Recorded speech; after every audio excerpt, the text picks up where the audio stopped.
J'ai été plus silencieuse sur la chaîne ces dernières semaines. J'avoue qu'elles ont été mouvementées. On a vécu une situation difficile qui aurait pu avoir une fin dramatique.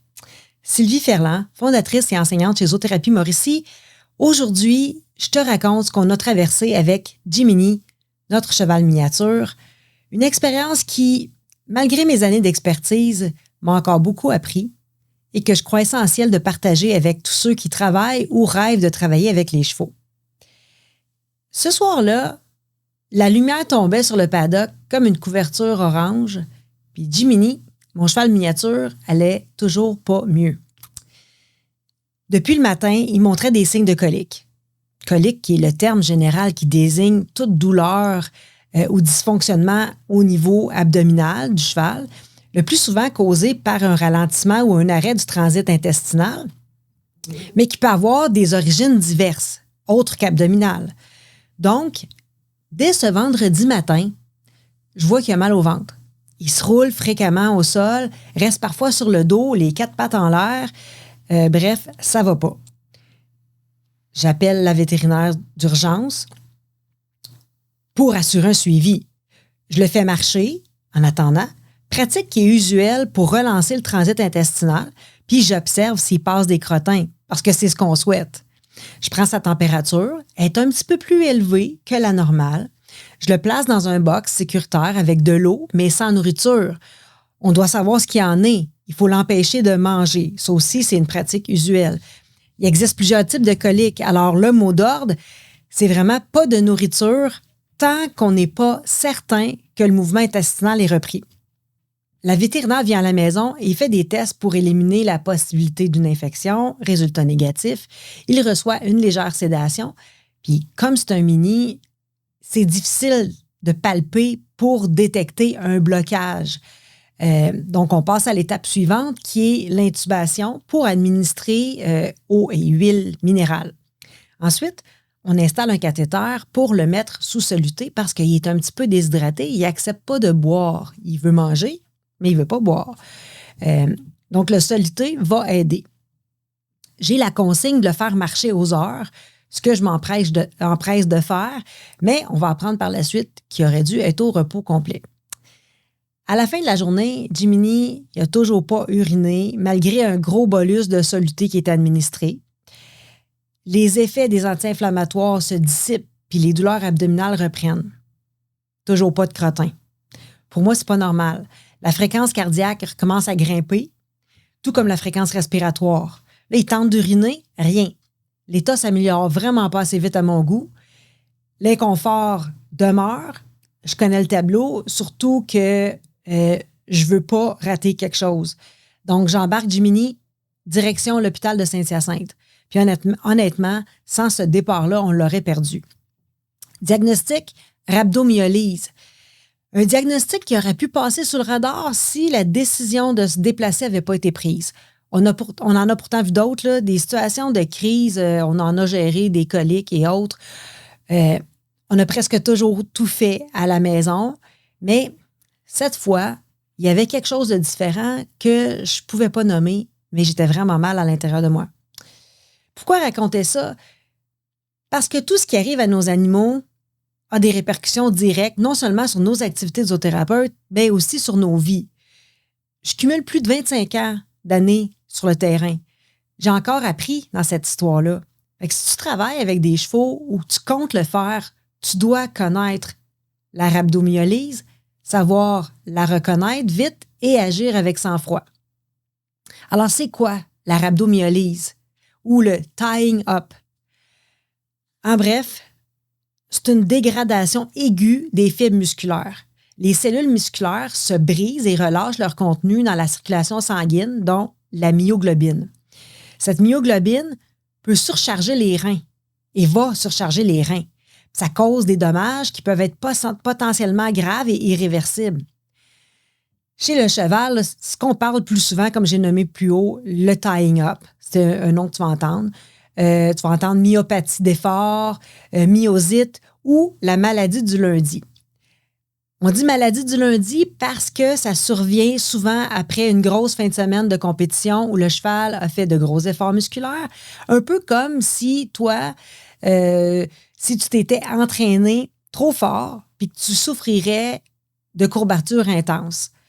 Puis ça, ce sont autant de termes courants pour désigner cette problématique qui est grave et potentiellement fatale.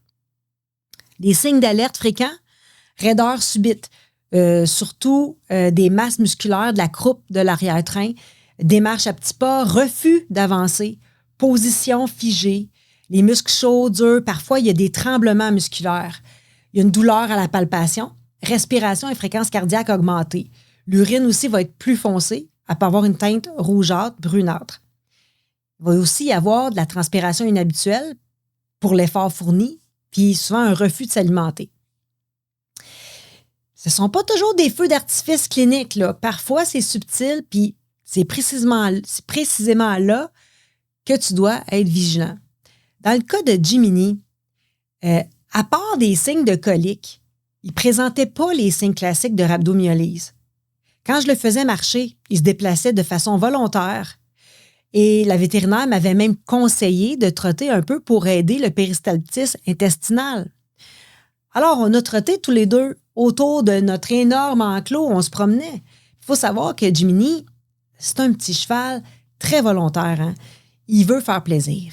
Il refusait pas d'avancer. Puis je le forçais pas non plus.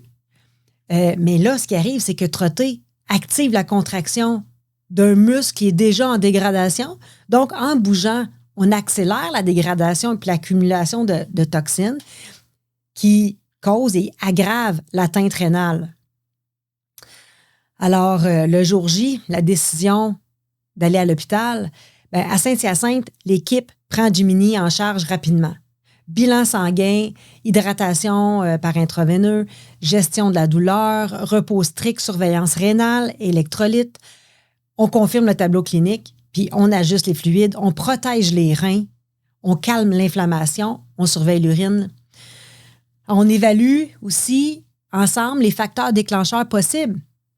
L'alimentation des derniers jours, gestion du foin, des concentrés, de l'eau, tous les stresseurs qui auraient pu être possibles, douleurs musculo-squelettiques accumulées dont on n'aurait pas eu conscience. Bon, le déclencheur, la cause, ça ne se trouve pas là-dedans. On a tout éliminé, à part le test génétique, dont, à l'heure actuelle où je te parle, on attend encore les résultats du test génétique. Même les biopsies musculaires n'ont rien révélé de particulier. Je le dis sans détour, sans le transport d'urgence, on aurait dépassé la fenêtre où les reins encaissaient encore. C'est brutal à reconnaître, mais c'est la vérité. Alors, ce que ça m'a appris, puis je veux transmettre, mais même quand le gros bon sens dit que c'est impossible que le cheval ait telle ou telle problématique.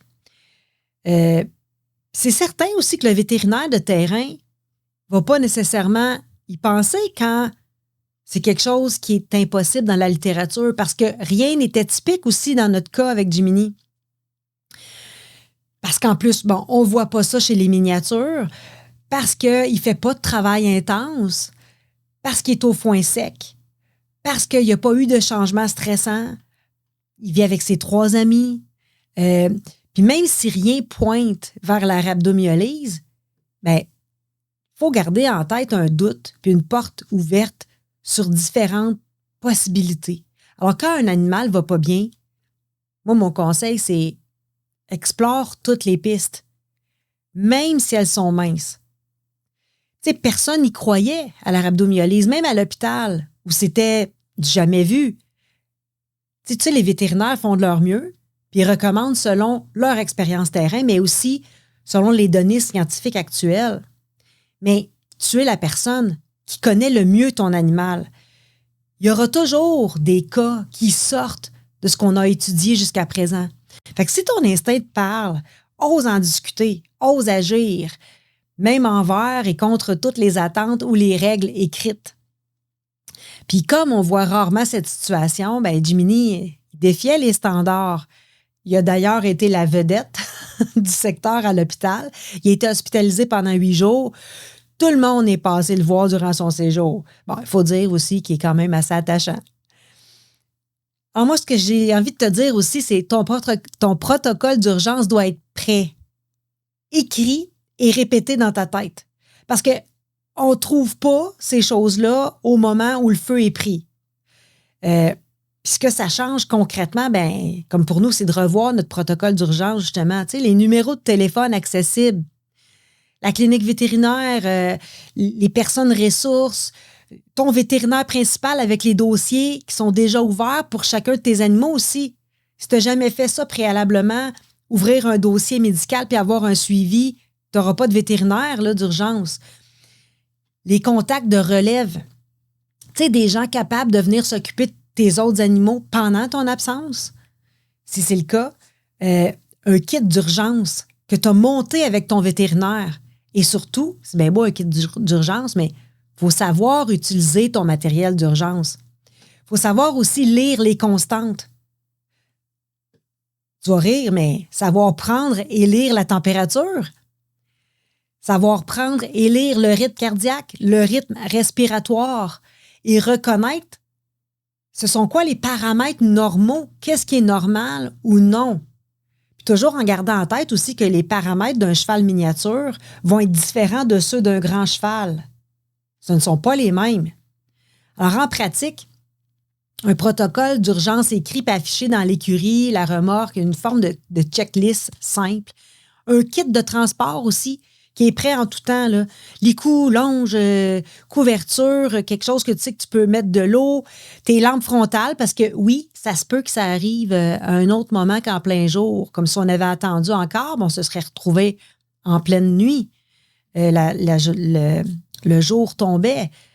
Tes documents, les coordonnées, thermomètre, gants, seringue orale pour administrer aux besoins. Un journal aussi de l'activité physique que ton animal fait, mais aussi de l'alimentation. Puis tiens-le précis pour peut-être repérer les corrélations qui peuvent être subtiles, mais aider le vétérinaire à poser un diagnostic rapide et juste. Puis il y a le après. Il y a la rééducation, le plan de match.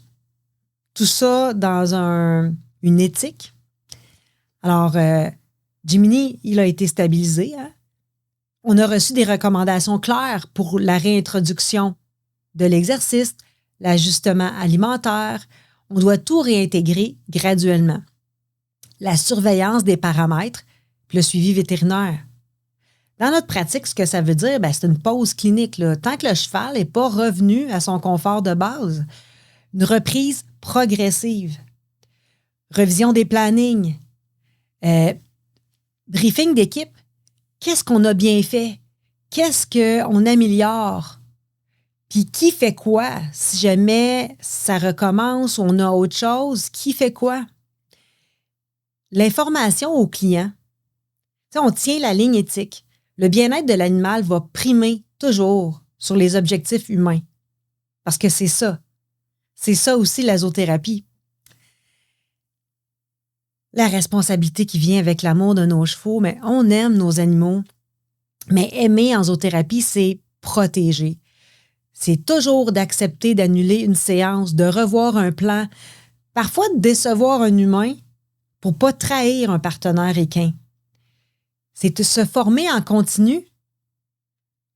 Connais qu'est-ce qui est normal pour la santé de l'animal, pour tout de suite déceler la moindre anomalie, demander conseil, mettre son ego de côté, puis quand le doute persiste, monte ton cheval dans la remorque, puis roule vers l'hôpital. Appelle avant. Fait que je te le dis simplement, pour nous, la décision de partir à Saint-Hyacinthe a sauvé Jiminy. Ce ne sont pas mes années d'expérience, c'est pas ma capacité que j'ai à poser les gestes à la maison. Parce que oui, je suis capable de faire des injections, je suis capable de changer la poche de soluté, de m'occuper, de créer comme un environnement presque hospitalier. Mais ce qui a sauvé Jiminy, c'est ma capacité à reconnaître quand tout ça, c'était plus suffisant. Alors, pour terminer, merci à l'équipe de Saint-Hyacinthe pour la prise en charge de Jiminy. À mon équipe aussi d'avoir suivi le protocole sans flancher.